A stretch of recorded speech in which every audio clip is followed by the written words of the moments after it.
Ma'am, may mga gustong kumausap sa inyo. Sino? May mga appointment ba sila?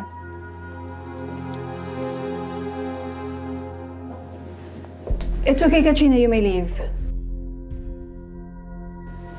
Mrs. La Madrid, please, have a seat. No, it's okay. Hindi kami magtatagal. Gusto lang namin ireklamo yung isa sa mga reporters nyo. Si Angela Medina. And what is this about? Feeling namin nahaharas na kami dahil sa pagko-cover niya sa buhay namin. Nagkakaproblema na rin kami sa kumpanya. Nagkaka-stress and anxiety na rin kami. I hope you don't mind, pero sana pagsabihan niyo si Miss Medina. Or else, we'll see you in court.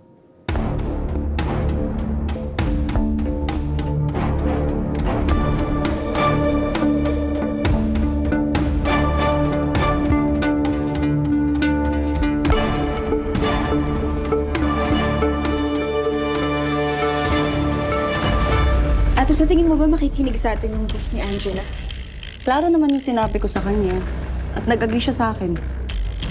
Ay, thank you nga pala, Sir Jonak, sa advice mo. Kung hindi niya natatanong, pangarap ko talaga mag-abogado.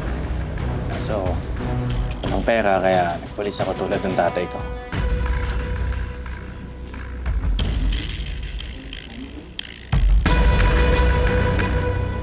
Let's go?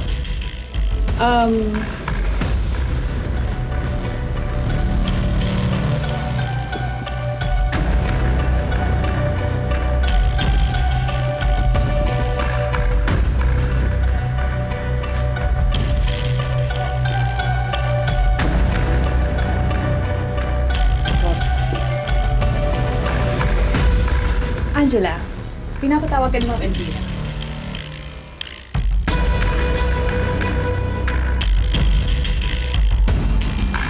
Cyber libel. Sasampahan daw niya ang MNN ng cyber libel if you continue to cover her story.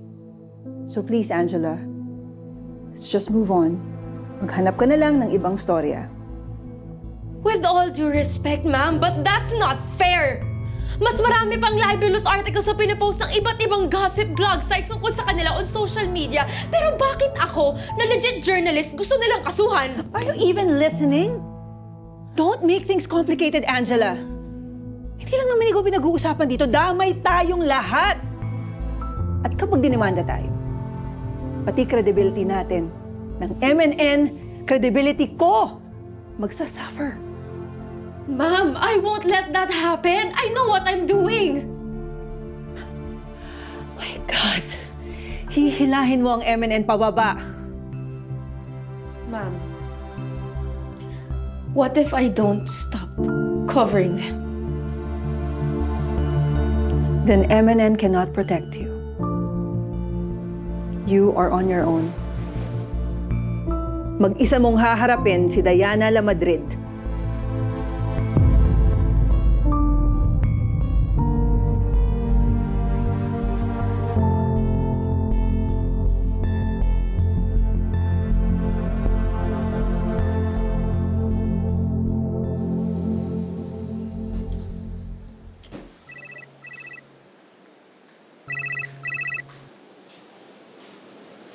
Baby, ano balita?